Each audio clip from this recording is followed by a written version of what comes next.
High school students and high school graduates, I hate to be the bearer of bad news, but there just aren't many fully funded scholarships for you all.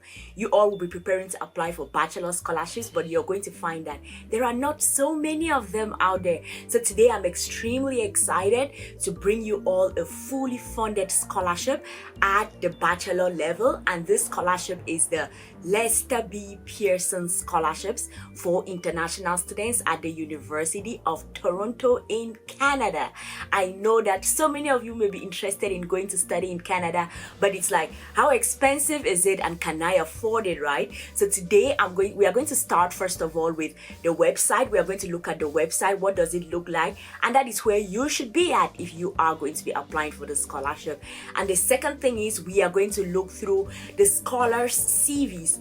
Who are those that have gotten this scholarship, and what was it about them that made them different, stand out from the crowd? Why were they given this scholarship, and what can you learn from it as somebody who will be thinking about applying for this scholarship? So we are going to look through the scholars' CVs, and then in the last part of this video I went searching in this World Wide Web and I found information that is going to help you all, because with the Lester B. Pearson scholarship there are lots of essays that you have to write. So I went through searching what is it that I can share with students about how to think about these essays, how to write these essays. So we are going to get right into the details of all of it. Thank you guys so much for stopping by. My name is Sylvie, and in 2014 I received the MEX Japanese Government Scholarship.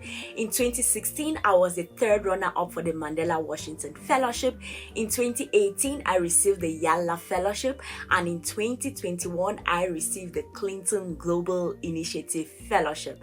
So I've dabbled my way into the world of scholarships. If you want to work with me one-on-one, please feel free. There's going to be a link in the description box there. Click on it. I've started working with students one-on-one to prepare them to apply for fully funded scholarships. Just fully funded scholarship. So if you're thinking about applying for a fully funded scholarship, you do not know where to start, go ahead, click the link in the description box, fill up the information, and I'm going to get right back to you. Here we are on the website of the University of Toronto, which introduces us to the Lester B. Pearson International Student Scholarship. If you are not here, you are on the wrong page. So it talks about study where the world comes together, advertises it, a world-round university, and then now it goes to talking about the scholarship, It gives us some details about it, and also applying for the scholarship, what is it that you have to know, and then the eligibility of the scholarship. Do well to check it out to make sure that you are eligible before you apply for it, and the application process. As I always told you all, I used to tell you all, show you all step by step on how to apply for scholarships, but I think that it's pretty self-explanatory, like the application process on the website. Just follow it one step to the other and you are good to go. And then the deadlines that you have to pay attention to, because trust me, you guys, you all know that scholarships do not extend deadlines, so do well to pay attention to that. Fraud notice: if you're going to be working with anybody to prep you for scholarships, remember they are not, all of us who prep students to apply for scholarships, we are not affiliates of the Lester B. Pearson or University of Toronto. What we do is completely separate from them, okay? And then resources that are going to guide you all how to nominate students. All of this is extremely important. Now let's get to the first scholar. So our first scholar's name is Ana Laura Noda Gonzalez. So it says that Lester B. Pearson International Scholar. We get through the experience. We have not a lot of information about her. Vice President, Meal Care, Camp Counselor, Mentor, Navigator, Education, University of Toronto, and then CUAM Cancun. And then we have volunteering. She did a translation coordinator and volunteer for VFAC Mexico, volunteer for Zona Despiedo Cancun, and then they have show 5 other volunteering experiences. Let's click on it so we can see more. Board member, Proyecto Unidos. I'm not sure what that is about, but he says I was a board member of this project for a year. Along with 15 friends, I coordinated and organized a set of volunteering experiences with over 20 organizations. Okay, that's interesting. Then volunteer Day for Girls International. And this is after completing the Days of Girls course and getting the certificate, I helped the group of doctors to give sexual education at schools impoverished. This is extremely interesting because you see that she has been extremely involved in various volunteering activities. So if you're a high school student currently thinking about, I would like to get a fully funded scholarship, I would like to apply to the Lester B. Pearson scholarship, what volunteering activities are you doing right now? As you can see, she's done a lot and it counts on her profile. And then now after volunteering, let's see her skills. She has so many skills. Do not sleep on the things that are extremely important to build your CV, you guys. Here you see leadership, problem solving, medical translation, non-profit organizations, community outreach, translation, Microsoft Word, time management, fundraising, English, Spanish. What are the skills that you have, you guys? High school students, work on those skills. If you are to take certification programs, take them, but make sure you build those skills as much as possible. Let's see what else she has done and what can we learn from it. She has several honors and awards, and because there are so many others, I'm just going to open it up. Here we have Adams Sustainability Innovation Prize that she received, then the Lester B. Pearson Scholarship, then the Best Delegate for Model United Nations. So many high schools, you all get to do Model United Nations. If your high school doesn't have it, try to look for anyone around that has it and do it. Then she has she was the National Chemistry Olympiad for Mexico, and then they have the Congreso del Caribe, 3rd place, and then the Congreso Certifico del Caribe, 1st place. I'm not sure what all of these are because they are in this language, but what you have to pay attention to is the fact that she has won several awards over the years. So if you are a high school student, what are you doing to make sure that you are building your profile with reference to honors and awards? Because this shows a track record of success and awards that you have gotten over time. So that is extremely important. Be doing it right now, because that is what is going to help you stand out of the crowd when you eventually apply for this scholarship. Languages, she has English, French, Spanish. How nice. How nice. If you speak some other languages, do not discard them. Those are extremely important. Okay, so the second scholar that we are going to look at, her name is Parady Goel.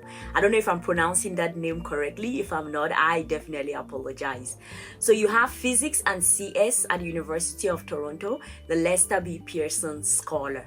So here, she doesn't have a lot of information about her, but experience, you have executive, U of T, AI, and then the Director of External Relations, Association for Women in Mathematics, University of Toronto chapter. And then her education, you have University of Toronto, and then Indraprasa World School. I'm not sure exactly what that is. Now let's go to her volunteering. So here we have a student volunteer, the Vijan Vijay Foundation, and then you have a volunteer at Health Awareness Camp, and then student volunteer for the Rotary Sponsored Club. She doesn't have a lot of volunteering experience compared to the previous scholar, but what we see is that we see some volunteering here. But one of the things that I see on her profile that is extremely interesting are her skills. And we already saw the other scholar had tons of skills. Now let's look at hers. Here she has research, C++, and then she has Python, which is a programming language. She has physics, and then she has a black belt, and she has taekwondo. Black belt, this is like martial arts, right? And taekwondo is a kind of a martial arts, right? So you see that the skills that she has is not just like academic skills or things that she needs for her work. She also has skills that are outside of the regular academic realm, which I think is extremely interesting. And these are things that I think we should do well to build on all of those things that you do outside of school, and do not shy away from putting all of those on your CV. Those matter. And then the other thing that was very interesting on her profile also is her projects. So you see here she has educational aspect of creation of ponds and lakes over Skemature, Oasis, Antarctica. I have no idea what that is. And a PC-based monostatic acoustic sounding system All India Asteroid Search Camp. I have no idea what all of these are, but all I know is that she has projects that she's been doing that adds up to her CV. So please, please, please, if you're going to do anything, get busy and get into some projects because they matter. And then the next thing that I see that is extremely important in her profile is her honors and her awards. So she's Lester B. Pearson Scholar already, and then she has the first Dan Black Belt, then she has Director's Award, she has MV Speaker of the Year, National Astro Podcast Competition that was done in India. She has all of those. So all of these honors and awards, those are things that add up. As a bachelor student, you have not built a long, or as a high school graduate, you've not built a lot in terms of an academic profile or a career profile. So getting some awards, extracurriculars, all of those things matter because they help show you as somebody who can stand out from the crowd. And then she has her test scores here. She has AB Calculus, and then she has AP Physics, and then she has AP Physics 1, then she has AP Physics C. So she has different test scores that all adds up to help her stand out from the crowd as she applies for this scholarship. And of course, essays extremely matter in the Lester B. Pearson Scholarship, but when you have this kind of a rich profile, build up your profile, you guys. So what are some of the things that we can see here that matters? Number one, get some awards and some honors because that counts. Secondly, it's extremely important that you get to do some things outside of school. Extracurriculars matter, and also get into some projects. Some projects are going to help build your profile and show you as an extraordinary candidate. Those things matter. And also it is extremely important that you do volunteering. Volunteering, yes, it's part of the extracurriculars, but volunteering also with reference to things that help add up to your profile as somebody specialized in something specifically. For example, if you are a computer science student, do some volunteering that has to do with tutoring some students in CS programs or some outside of school programs or anything that adds up to building your profile as someone who is studying computer science. Alright, so now in the last part of this video, I am going to be taking you through the World Wide Web to tell you all the things that I have found, tips, tricks that are extremely important that you can use and incorporate in your application as you go through writing it and submitting it to the Lester B. Pearson people, because it's extremely important. These things will help you stand out from the crowd. So the first thing is that it's extremely important that, just as we said already, looking at the CVs, we already saw that extracurriculars are important, but also try to do extracurriculars that are somehow connected to your major, because those actually show that, yeah, you are doing some things outside, but there is a connecting line between what you are doing outside of school and connecting it to what you regularly do at school. That is a pro tip, you guys. That is a pro tip. That is important. And then the other thing that you have to remember is that only 37 students are chosen for this particular scholarship, which is not a lot, given that first, there are not many bachelor scholarships around the world that are fully funded, but also just imagine how many thousands of people are going to be applying and you're going to be competing with all of these people. So 37, that is the number to pay attention to. Your grades really matter, you guys. If you are still in high school, work on your grades, because they are going to be taking those that are like in the 90th percent of your class. That is what they are going to be considering to give you this particular scholarship. So please do well to work on your grades as much as possible.